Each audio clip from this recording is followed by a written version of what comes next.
Sam Seder, Emma Vigeland on the Majority Report. Want to welcome back to the program Jane McAlevey, labor organizer, columnist at The Nation, author of multiple books, most recent Rules to Win by Power and Participation in Union Negotiations, and also the subject of a really great profile in the, and well-deserved, in the New Yorker magazine, how Jane McAlevey transformed the labor movement. Jane, welcome back to the program.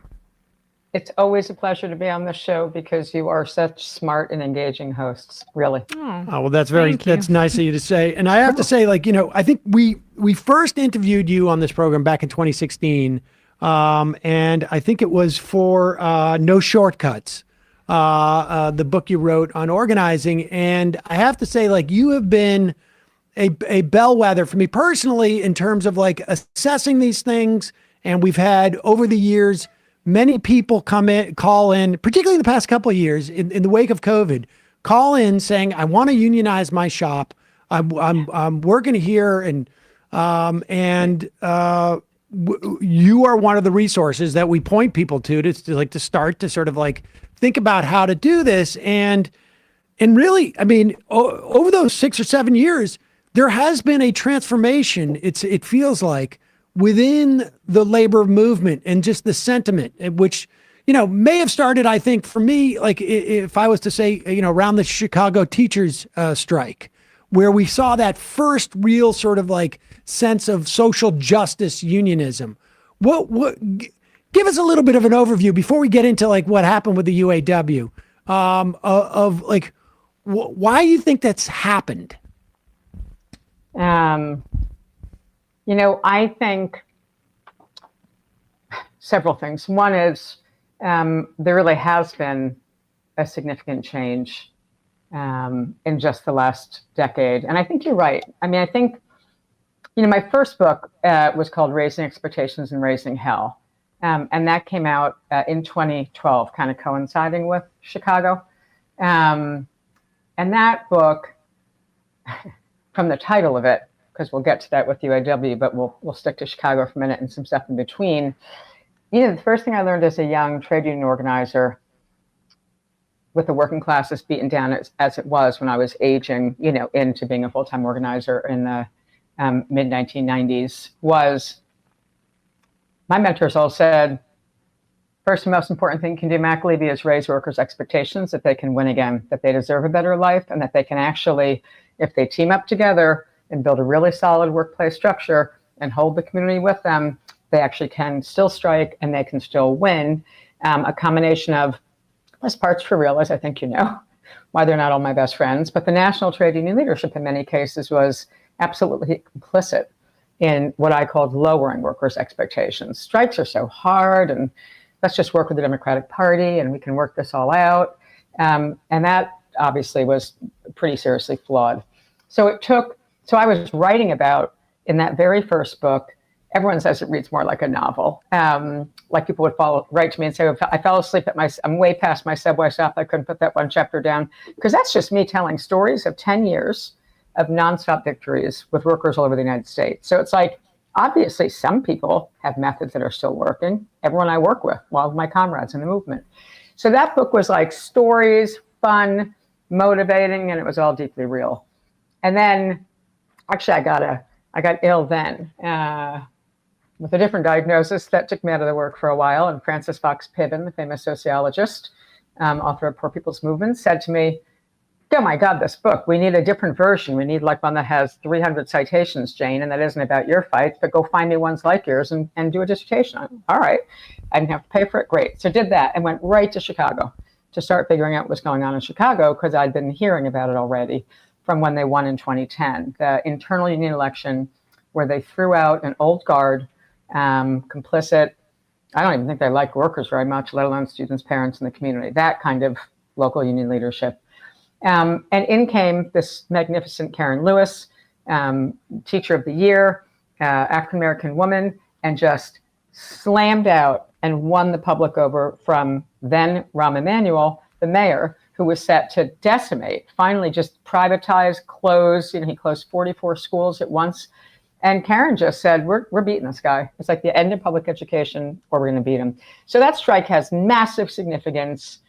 I got to put that at the center almost with another big case in Smithfield in the South. Those two, I think, were the cornerstone of the case studies and no shortcuts in my dissertation to really show methodically, not on my own campaigns, how do you do the work. And that did raise expectations for almost every good local union in the United States of America, that we can actually do this. So fast forward, that moves into West Virginia kicking off in 2018. There's people who study grouped. There's a lot of study grouping of no shortcuts all around the country. Unbeknownst to me, there were people in local unions who didn't have supportive national leadership ordering that book, creating discussion guides. It was crazy. So 2018 kicks off with an illegal statewide West Virginia teacher strike. And then that just goes. Arizona, Kentucky, Ohio. Like Arizona was an illegal 75,000 worker teacher walkout. And I don't think that any of this would have ended but for the pandemic, or get sort of a lid put on it. The pandemic put a lid on what was already we're sick of this. We're sick and tired of saying we can rely on the Democratic Party, apropos of the conversation we were just having before I came on. Like, what are we relying on them for? So, the only way to prove you can win is by having a massive strike that you win. And then more workers want to take the risk to go on strike because they keep seeing more victories, and suddenly it's not as risky for them. Then the pandemic hits, creates a crisis for everybody, right? You're either ordered home or you're ordered against your will with no gear to go to work, grocery store workers, healthcare workers, all of them. And they start to die. So people really died in large numbers in trade union, workers in trade unions, leaders calling me up about going to another funeral. Okay. And then burying their patients. If you were a nursing home worker, we know that that's where the slaughter happened in the largest numbers, Black, brown people in a nursing home.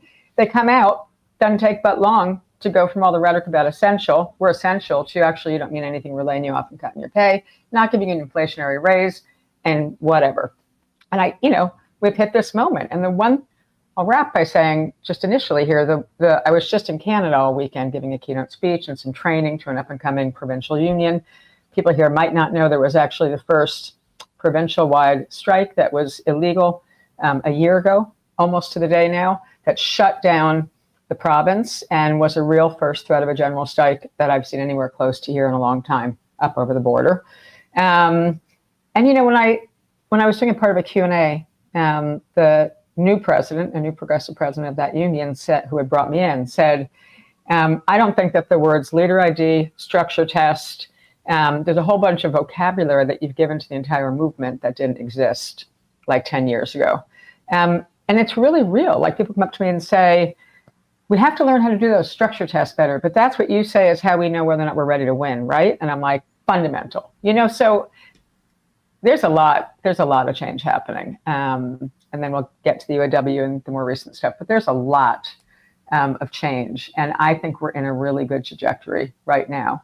Maybe not fast enough for the climate clock, but we're definitely trying, because that's what's new. There's a different kind of deadline. That's all. You mentioned how the Chicago teacher strike was sort of predicated on a change in leadership in the union, and really the UAW, same situation, in part, like with an assist, I guess, from the DOJ. That's what I was just going to say. That's exactly right. A big assist. All right. Well, walk us through that so that everybody understands that. Yeah, I mean, a huge assist. And that's not bad. As organizers, you've got to be ready to capture a moment when it's presented to you. So a bunch of members in the UAW did.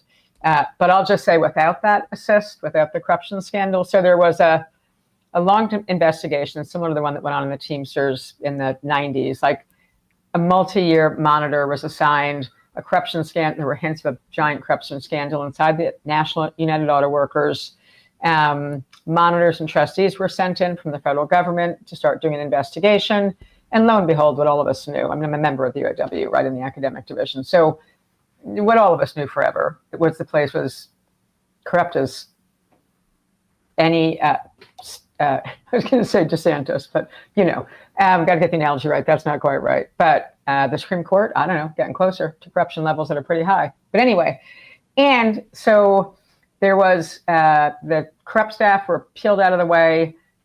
Neutral people got put into positions, and then smart people in the progressive forces, United Workers for Democracy, a small caucus formed and thought that we're going to demand a referendum to direct elect the president of this union, which has never happened in the entire life of the United Auto Workers. It was always to like a convention, delegates, and then they pick who the leader is. Totally controlled, completely top down. Don't even try to run from those convention spots if you don't want to, find your tires slashed, whatever. I mean, really bad stuff. So it's a very low turnout election in the referendum, I think 2.5 years ago. My timeline everything is just nuts after the pandemic in my brain timeline wise. I very excitedly waited for my ballot in the mail, voted yes to have direct election of the United Auto Workers president to remove the corruptible, still layer of bureaucracy that's not great in the union. And we win. I mean, that's all analysis, but actually the workers win a direct election. And I'm caught off guard by that. And again, it happened because it was a very low turnout. I mean, the administration caucus, who ran the union into the ground forever, called the administration caucus versus United Workers for Democracy caucus. Soundbite there. And then that set the stage for a team of opposition leaders to run for office for the first time at the presidency, and that becomes Sean Fain, the new president. And even that was a squeaker. Yeah. Let me, to the extent that there was still an establishment, because a lot of two different presidents, obviously former presidents, go to jail over this. And there was a lot of corruption. They were using, dues to basically just live an exorbitant lifestyle. There was some question, I think, too, of whether they were getting money directly from the people they were supposedly negotiating with. Yeah. But to the extent that there was any sort of establishment left that still had control of the system within the UAW, how is it they didn't turn out the vote, I guess, to sort of maintain that power structure? Do they just underestimate, what was going on out there? Yeah, definitely. They'd had control for so long. I think that they were so arrogant they could not imagine that they would be beat. So I think it's the same thing we say in a union fight. If you have an A-level boss campaign, a B-level boss campaign, a C-level boss fight, and there's tiers of it. And one of the things we say that gets a lot of workers in trouble if people skip steps in an organizing campaign is that if you do win, that's where they usually hire, if the boss is asleep at the switch, that's what we call it, the boss is asleep at the switch and the workers won. On the other hand, that's good, but that's why there's a lot of this, we can't get to first contracts for 480 days stuff going on, because they skipped steps. I wrote a book called No Shortcuts. They skipped steps. In this case, they were asleep at the switch. They were constrained by the monitors. They couldn't just go into the database and do whatever they wanted with ballots and stuff them and all that stuff.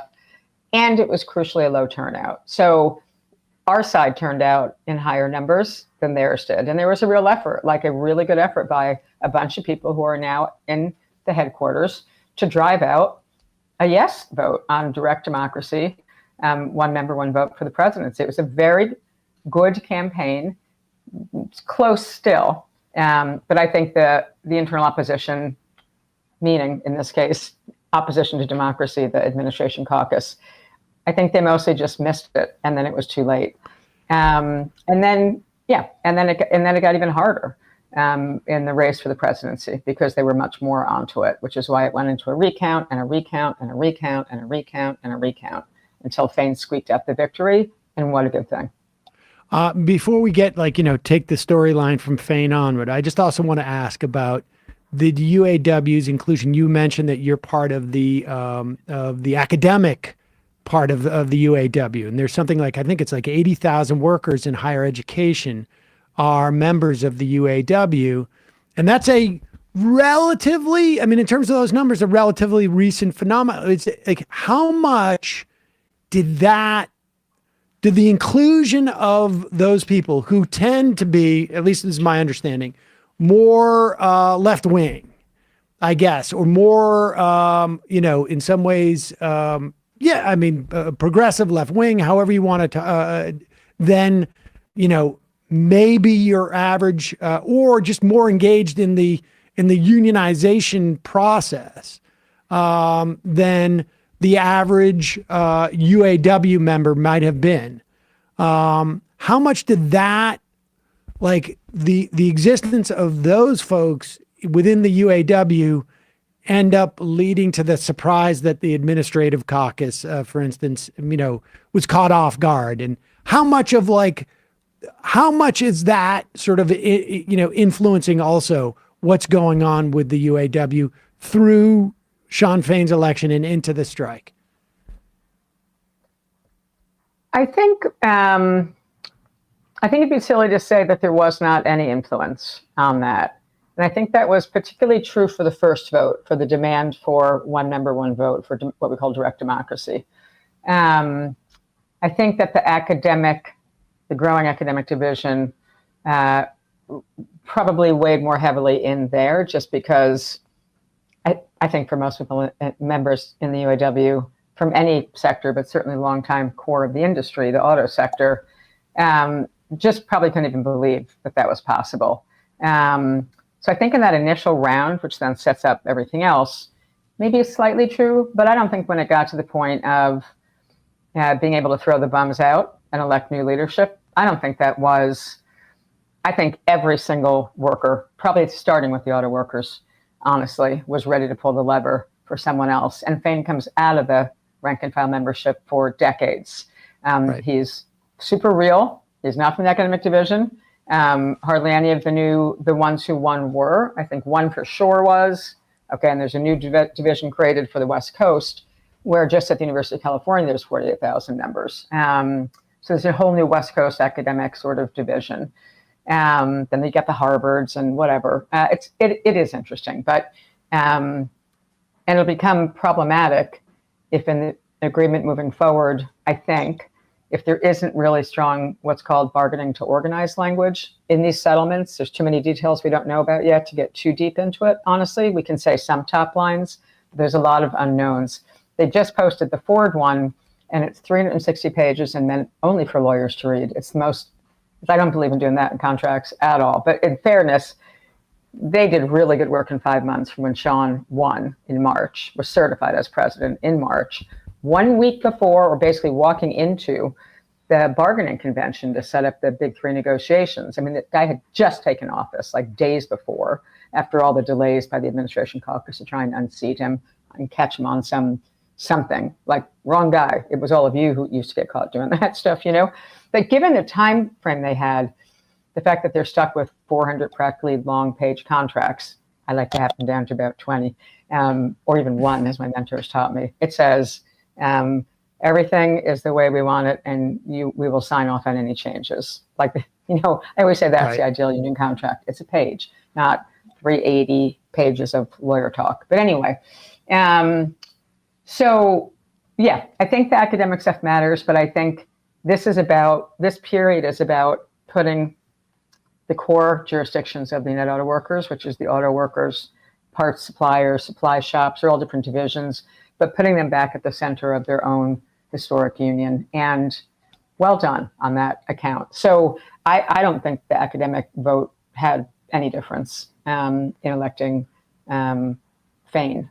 And yeah, I really don't. And the slate that came with Fain. I think everyday ordinary people in that union were sick and tired of concessions, and that was hitting the auto sector the most. Decades of concessions. I think every one of them perfectly understood what was going on and couldn't wait to have a real choice. Jane, could you talk a bit more about the strategy that was deployed by the UAW and Shawn Fain? Because, it was a wonderful blend, at least from the outside, watching in, of discipline and militancy, but also strategy of rolling out different strikes and targeting them towards, if this automaker is not negotiating in good faith, or we're struggling to make headway here, we're going to target this plant, etc.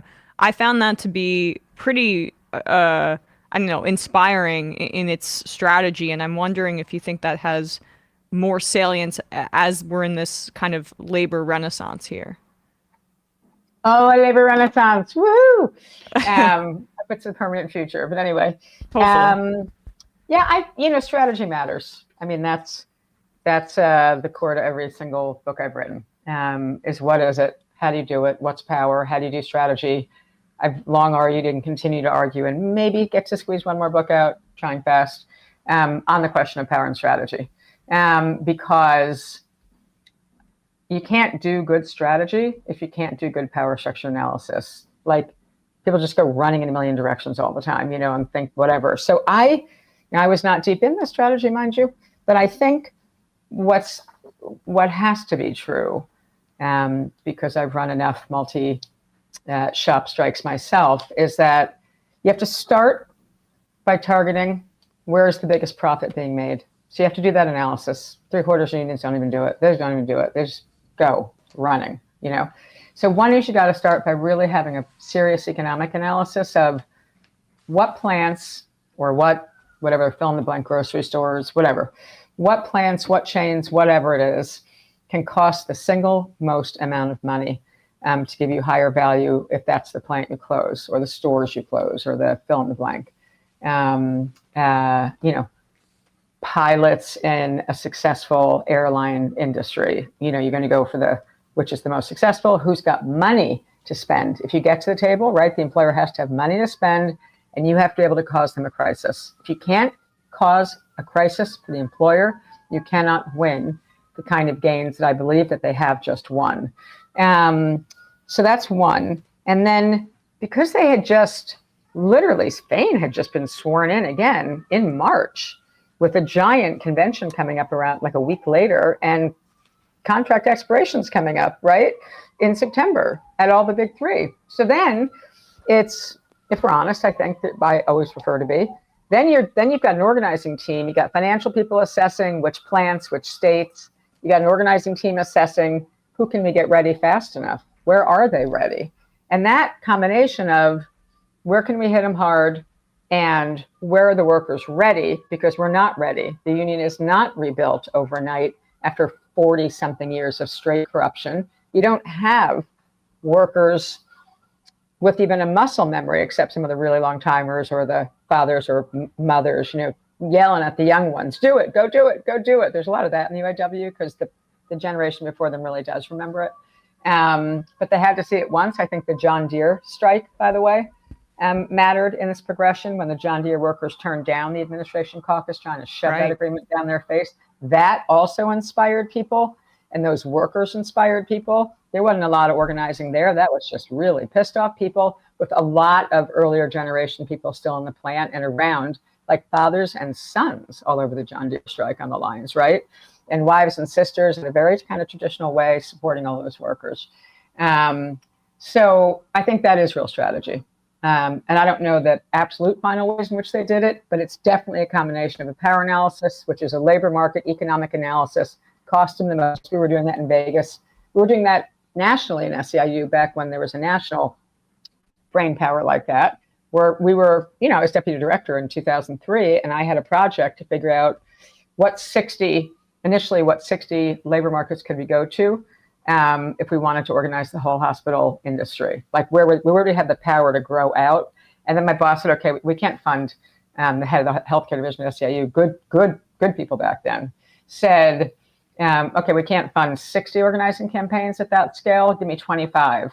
And then I was directing a research team that got it down to 25 labor markets. If we take big four profits in these labor markets, we're going to take the country union effectively. And then where can we get the workers ready in time? Because doing a really hard strike, despite the myth, just like organizing JFK, Amazon, despite the myth, which I said before that one too, it isn't self-evident how to actually organize people, but everyone can do it. Everyone can do it. But there's a lot of things that are not immediately self-evident, like a bunch of people sign up right away and you get to that 30% and you file for election with exactly the legal requirement of 30%. You built no structure inside the facility. You file for an election and good luck getting that first contract. You know what I mean? So So there was real strategy. I hope it all comes out in much more detail, and I'm sure it will at some appropriate moment, but it's not usually till you've achieved everything you need in it before you start talking about it, like me with my first book. We had won all this stuff. And so laying out the power analysis and the strategy that we did everywhere I went, it was fine to put it out after those 10 years were up, my first 10 years. I want to just sort of like walk through a little bit more slowly on that sort of no shortcut concept, because the point of getting just what you need to move the process forward is not enough, because as soon as you do that, you're going to be met with a much stronger counterforce that is going to overcome that. I mean, the system's almost designed at that point.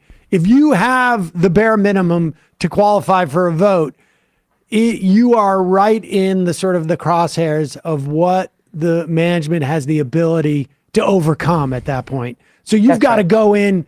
I mean, it really is. I mean, it's the same concept. You got to go in with sort of like just as much force as you possibly can, far beyond what you need to get through the initial processes. Yep.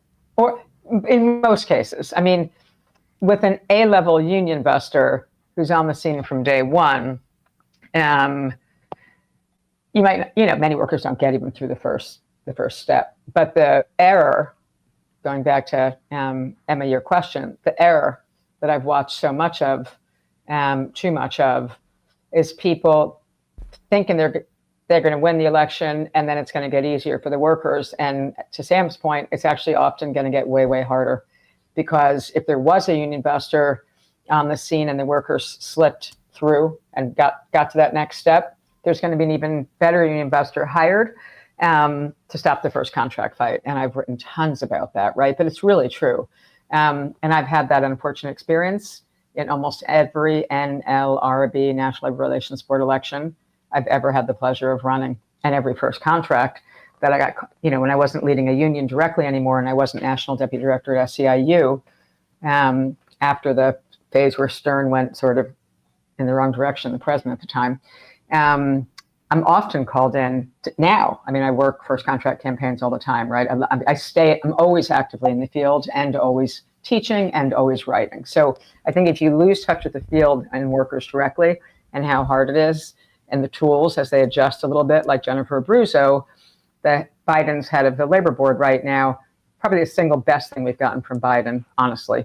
But even that's not magic. I mean, just because you've created better laws, there's no enforcing capacity, there's no staff in the federal government. So yeah, getting a big strategic error that's dominant even now with all the excitement is how do you go from filing minimum thresholds for those elections to beating the clock on the 480 days typically before you get a first contract, and is it a good first contract?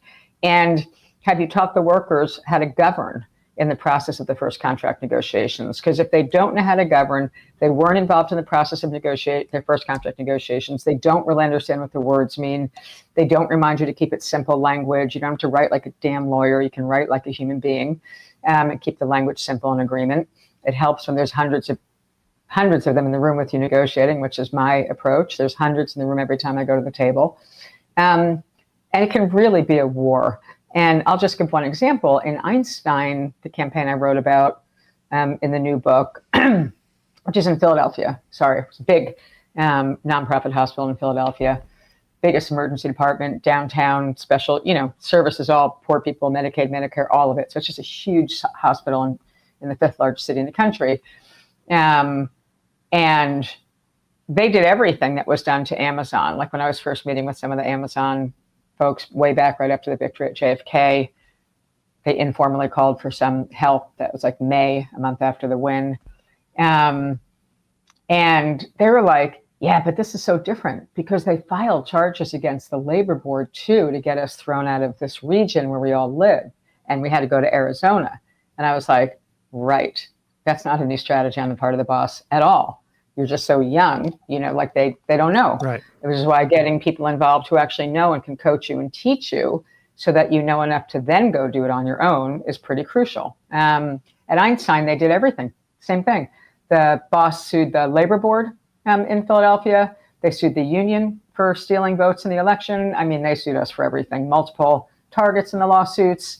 And we won that first contract 8 months later. 8, not 480 days. And that's pretty much. Be clear. I mean, 8 months is very quick. Record, that time between being unionized and getting that contract. And to that point, I mean, you bring up Abruzzo, and I do want to get to just sort of like a little bit more of an assessment of what the UAW, to the extent that we know. But since you brought up Abruzzo, that element that the National Labor Relations Board recently said that we will now consider the potential of from that period of unionization to first contract. If you're not negotiating in good faith, management, we will now consider that an unfair labor practice, in which case, and they're talking about this, I guess, at this point, of if we assess that is an unfair labor practice, in that you're scheduling meetings and not showing up, or you're not being serious about it or whatever, that will then go to arbitration. That's sort of because the National Labor Relations Board has made a couple of moves that, close to card check, sort of like a card check light at this point. But that to me seems to be the golden chalice, if you will, where once they have helped the unionization, but it seems like the anti-union industry that has sort of like realized, okay, we're moving to our next redoubt, which is we're just going to inhibit the actual having of a contract. And in many instances, because of the nature of the turnover in our business or whatnot, we can avoid actually, we can break the union down the road, even after it's elected. And that to me seems to be sort of like the golden chalice, right? If you get to the National Labor Relations Board saying, we're going to mediate a contract. We're going to send you to mediation or whatever it is. Yes. A couple things though. One, it was always the ULP. It was always called an unfair labor practice charge if either party could be accused successfully of stalling, not bargaining in good faith. That's always been a ULP my whole lifetime as an organizer and negotiator. The difference is there's a threat now to force them into an arbitration-like situation. Okay. But then there's a lot of other good things that Abruzzo's done, honestly, and I've written several things about it recently. But to focus in on this one for a minute, for those of us trained in the methods that I was trained in and have been teaching my whole life, which were methods from the 30s, dragged straight into the new century.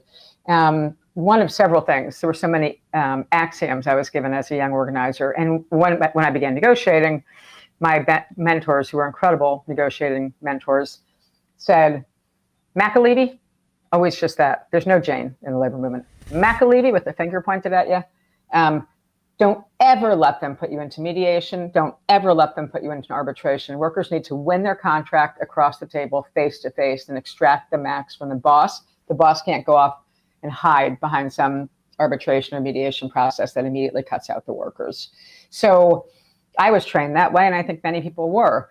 And if you're doing your work correctly in terms of really organizing, recruiting the real leaders, not charismatic people, all the methods that we believe and teach and that lead consistently to success, honestly, through all the through all the bad times of like the labor movement got bad when I was coming of age, you know what I mean? So coming up at the worst of the labor movement and getting to this point is such a pleasure.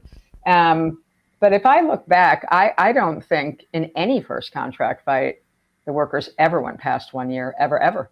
Like you say to the workers, you just took the way you were framing it, you just took the first step and it's going to get hella harder right now. So there's no time to take a nap. Here's what has to happen tomorrow. If you you can just say win a contract. If you and your coworkers want to win the fundamental changes and make the improvements that you just fought to have the right to do, it's time to step it up here, people, because they're going to come at it hard. And you be honest and you give them the statistics. You've even done that before the election. And so that they're ready for the fact that there's much more work coming. And the reason I wrote that first book, Raising Expectations, which was all the stories, there's no contract that went past 1 year in my first 10 years in the whole labor movement. It's just like, I got taught well, I followed discipline and methods well, we win. It was shocking to me that we did it in 8 months in Philadelphia, because we didn't even get them to drop the legal charges for 5 months. So we didn't even get to negotiations till, I believe, August 17th off the top of my head in 2016.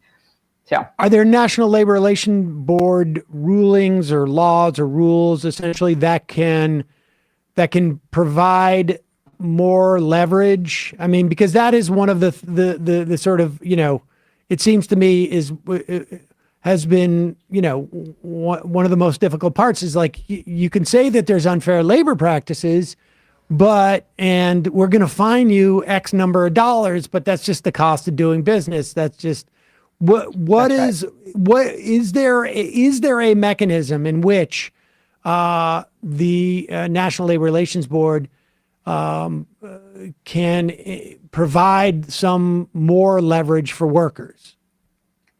They can, because in my life, it has always helped to have a labor board ruling. Like in Philadelphia, the boss was going to appeal it for 10 years to death, which is why I got called in to take the first contract fight. And, getting the first ruling, that's a strong ruling by a labor board investigator saying the boss cheated, not the workers. That's an official document. If you know what to do with that, if you're ready to use that as an organizing tool, then that's always been true.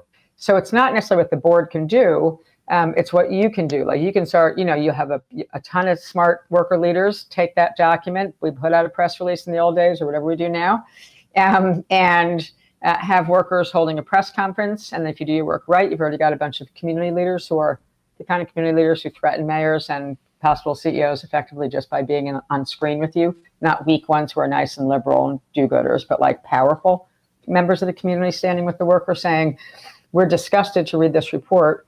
Apparently Einstein violated the rights of our longtime healthcare. So you start building off the first decision. They appealed again. We won again. It was like they kept appealing, we kept winning. But I said to the workers, that's what the lawyers are doing. You're doing power building every damn day so that you're ready the minute they say we can get to the table, because we're going to get there. To keep fighting hard. So we're off doing majority petitions, meeting with the community, doing all these things while the lawyers are doing that official appeal. But each one is useful to us, and each victory along the way.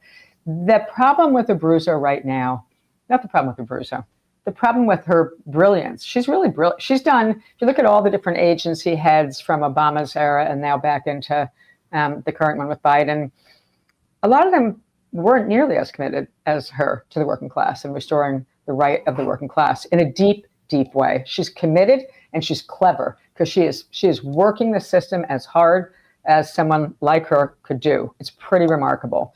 But for all the good, there's no enforcement that's meaningful because there's no staff to investigate. I have friends who are regional board lawyers, under agents out in the field, and their caseload is, it's not even possible to describe it. Like, they can't get to an investigation for 2 years, right? So that's like, okay, great language from Abruzzo, great policies, good priorities. And there's some other ones we should talk about, but that's not really going to move the dial. It can help you in the campaign, but it's all going to come down to organizing all of it in the end. Okay, and just in terms of no enforcement, no penalties. Like you said, the cost of doing business. Obviously, Amazon, Starbucks, fill in the blank, they don't give a crap about. It's like 25 cents, like you and I, the three of us. Yeah, exactly. It's change I would find in the couch. But there is there's almost no dollar figure that would really make, that's what I guess what I'm asking is if it's not a forced contract, right? If it's not mediation, like in other words, or even arbitration, or just like, we're going to have a panel, we're just going to look at it and we're going to write the contract and that's it. Yeah.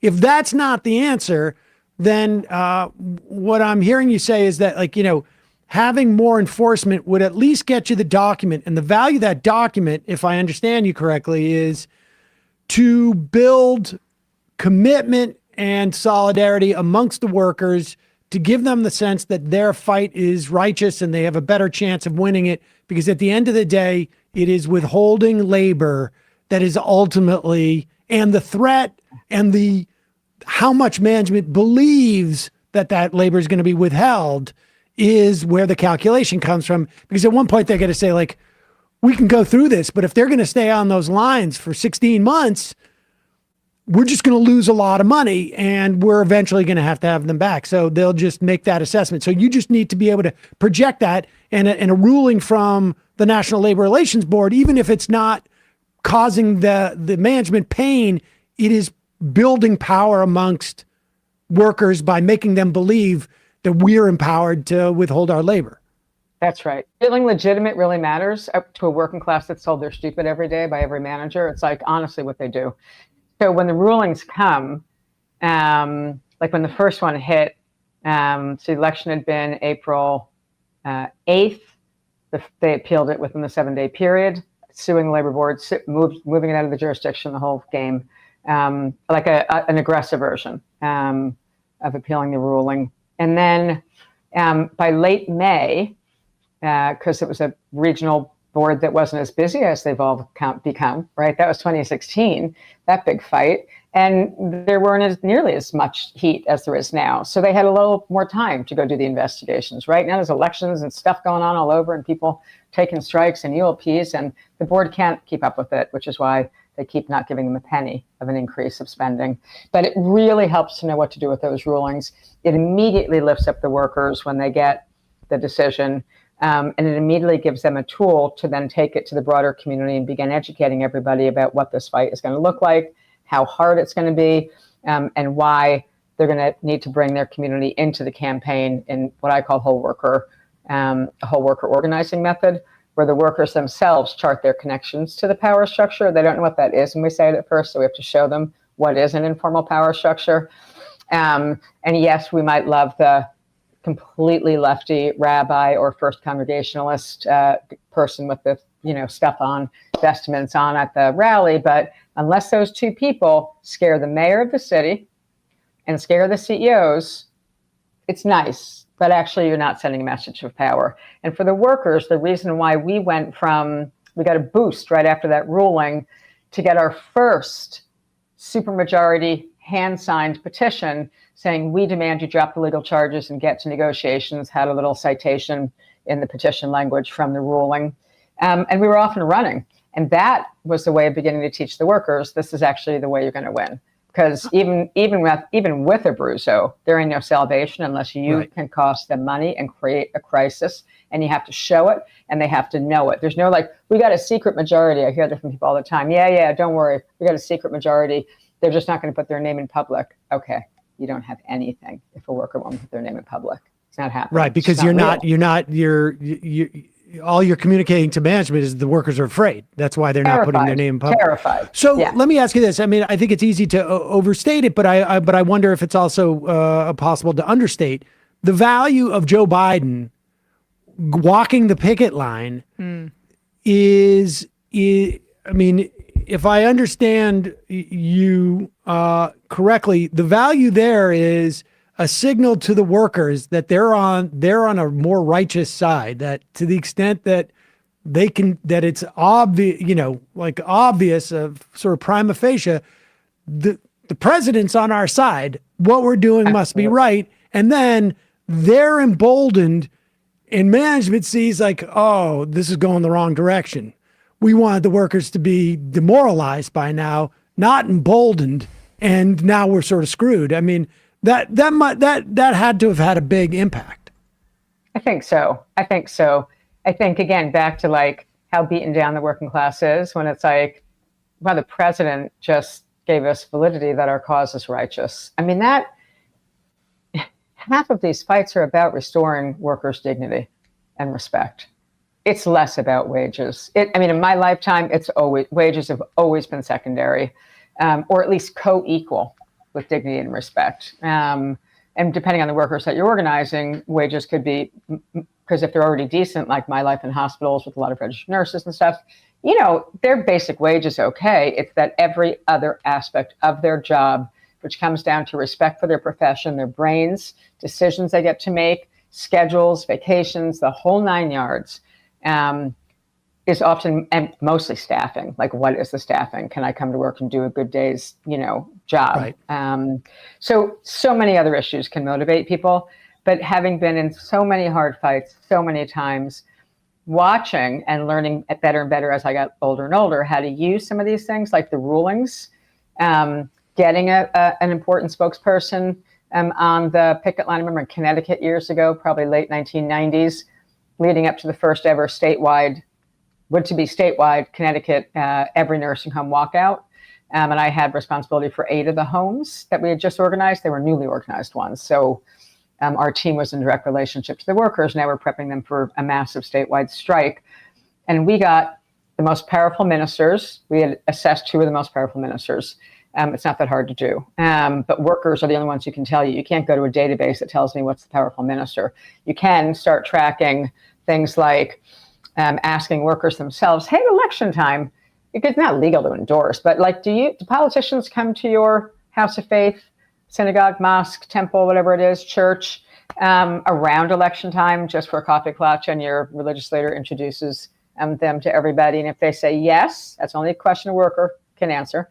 If they say yes, I sort political house of faith. If they say never saw a politician in my house of faith ever, they just go to a different pile. So you're basically outsourcing the boss. You're outsourcing the research essentially to where the workers, power nodes are to where the politicians have already sort of like figured out who the important clergy are. Absolutely. And then you hear from I see. It's interesting. And then they tell you how many, and there's a bunch of them. We do an exercise that's like, if someone called, if your faith leader picked up the phone and called the mayor, and of course then we're getting moles in City Hall usually if we're doing our work right.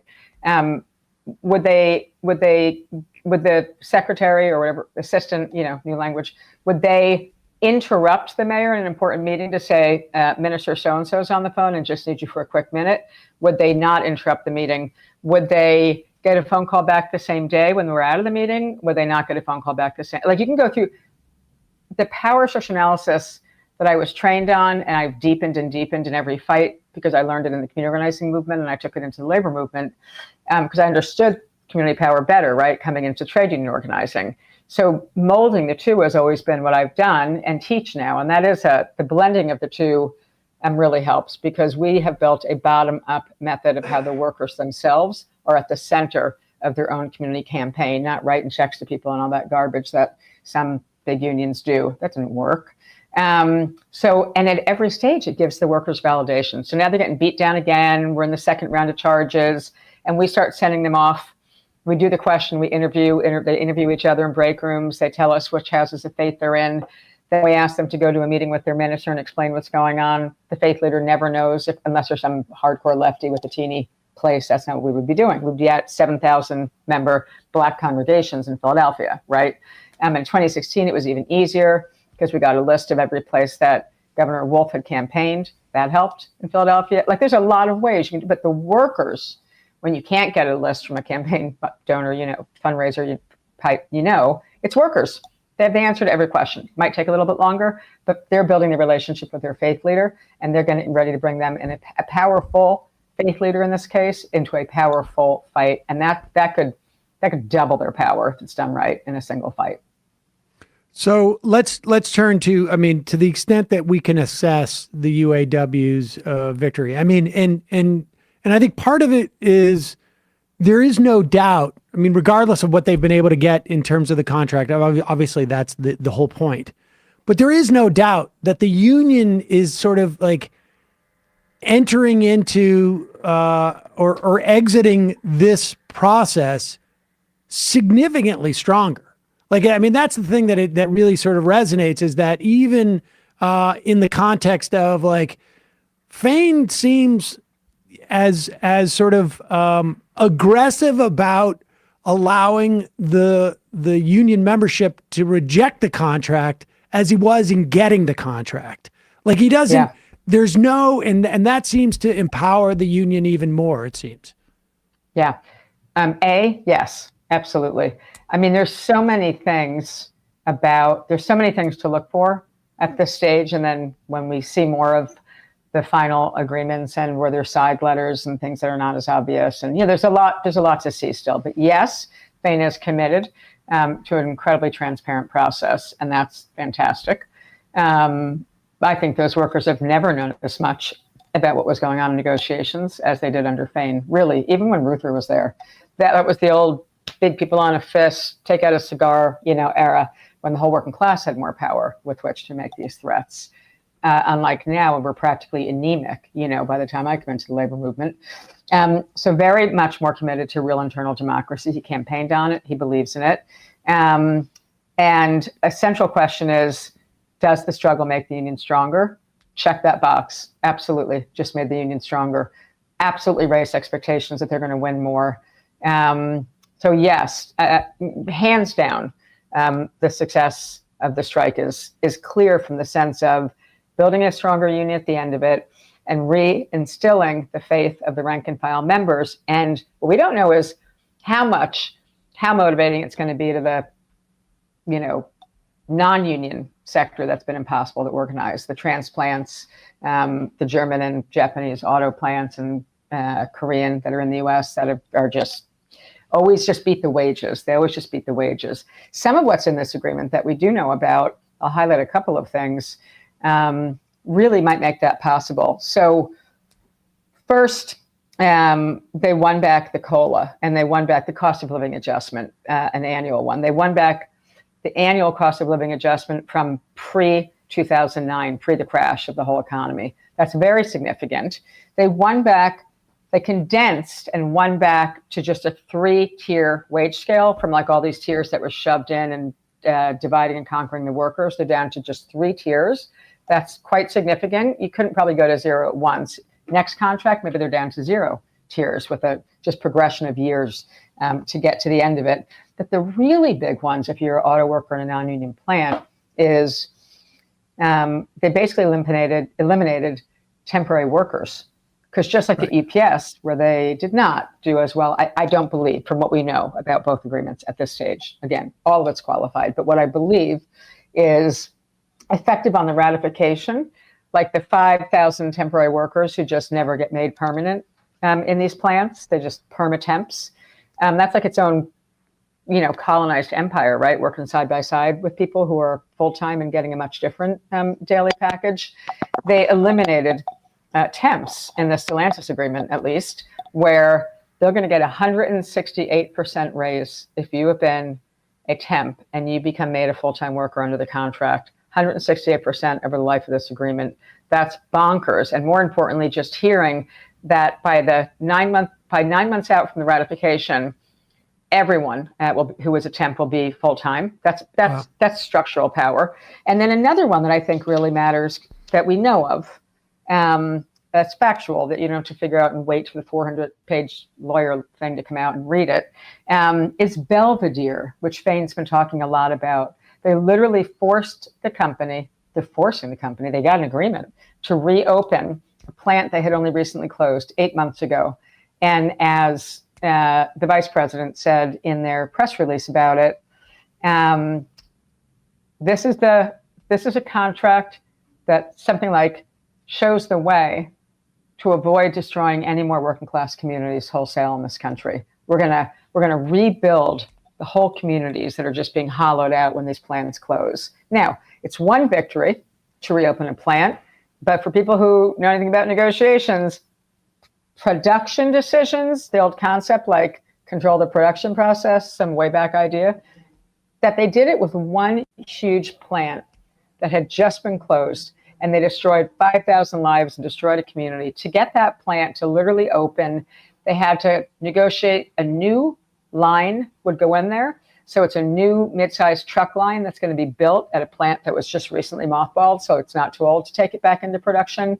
They also negotiated getting a battery plant built in Belvedere. That'll be 1,000 more jobs. They got back all 5,000 jobs, or whatever the thousands were. I think it's close to that, from that community by bargaining smartly and understanding their industry. So that's also pretty amazing. And Fain says all the time, we're going from defense to offense, and that's what they're doing. And that couldn't be enough of that going on in the trade union movement. There's just, you can't have too much of it right now. Like, we need everyone, climate clock ticking, right? Next pandemic's coming, whatever it is, there's deep democracy to save, and we know, I want to make one more point, which I've written about. It's big strikes that lead to changing politics, not politics changing the situation for workers. It's actually quite the opposite. In Chicago, and those huge strikes electing Brandon Johnson, their rank and file mayor last spring, as mayor. It's United Teachers Los Angeles, where massive strikes have been happening in the education sector, electing Karen Bass, one of the most progressive members in Congress. And then she, in turn, helped settle that 60,000 worker strike, the more recent one after her election. So it's just the really deep message about how change is going to happen and how we're going to possibly fight to save the planet and everyone on it, is by having more massive strikes as fast as we can. So lastly, what do you see is on the horizon? If we had talked this time last year, we would have said UPS, we would have said maybe UAW. What do you see? What's the next big sector that you see there's going to be a fight? I mean, the beauty of the two big ones, of the Teamster and the UAW, is that they're national, right? They span labor markets, they span geographic borders, they reach everywhere. And I think, sadly, by the way, I still think it was unfortunate that the Teamsters didn't strike, because, as I just said, big strikes actually are what, and workers winning is what, and a sense of their own power is what can then drive politics. But I don't know that there is an immediate something at the scale of the two of these agreements that have just been so exciting. But I do know that there are plenty of places where contracts are being lined up, meaning common expiration dates. The UAW lined up quaintly in the history of sit-down strikes, and now they're stand-up strike with May of 28, for May Day of 2028. And they're starting to message about getting every progressive local, even if they have an unsupportive national union, to get locals lined up for May 1, 2028. And there's enough time to do that. Like, every time your contract expires, you can set a new expiration date. And I don't mean that's easy. I've had to strike to get an expiration date to line all the hospitals up in Nevada, right? Every bit, going back to Emma's point about strategy, there's so much strategy that goes into winning and winning big. Like, when I started working with some teacher unions, I will not name them, a bunch of them, a bunch of years ago, in California and some other states, I said, first thing I want to see is produce a chart for me of when all these contracts and all your locals expire. And they were all over the map. Well, you can't build to a statewide strike if you've got contracts expiring 1 year, the next year, the next year, the next year. You got to line them up. And people, very smart people who hired me to do that work with them, very smart, had never heard of the words contract lineup. Because again, we're so anemic, and we so forget how to build power. So that's fundamental. So I think it's hard, though, to just ask for locals to line up for it, because if you're a smart union, you have to line up your own sector. That would have been that was hospitals for me. If the United Auto Workers, it's the auto workers. But if you can't, so you have to line up your industry. And then there's always a puzzle. We were doing this in the good years at SEIU, where we would be trying to figure out, do we line up across a sector, or do we make it across a geography? So there's again, so much strategy, to Emma's earlier point, that people don't see. Although when I'm running campaigns, I want everyone to see it. Certainly all the workers and our top community allies need to understand why we're doing the things we're doing. And the best strikes, they are explaining that, not just all the workers, but really putting workers at the center of strategy. That's what the new book is, putting workers at the center of negotiation strategy, first contract fight strategy. And if I can get to the next book in time, the entire book is on power and strategy. That's it, the whole thing. Everything I ever learned about power and strategy, a few things we're saying right now, trying to jam it out fast as I can. Well, I'm excited about that. I look forward to reading that. Jane McAlevey, always a pleasure. Can't thank you enough for all you've taught us, and just our audience. I know I can just see the IMs piling up of people who are both inspired by what you're talking about, and are going to go out and buy your books and start to organize their workplace. Really appreciate your time today. And we're going to put a link to that great profile that the New Yorker did, as well as your books, of course. But folks will really enjoy that profile as well. Thanks so much for your time today. Looking forward to coming back. All right. Yes. All right. Yes. We're Thank looking you, forward to Jane. having you. All right. Thanks, Take Jane. care.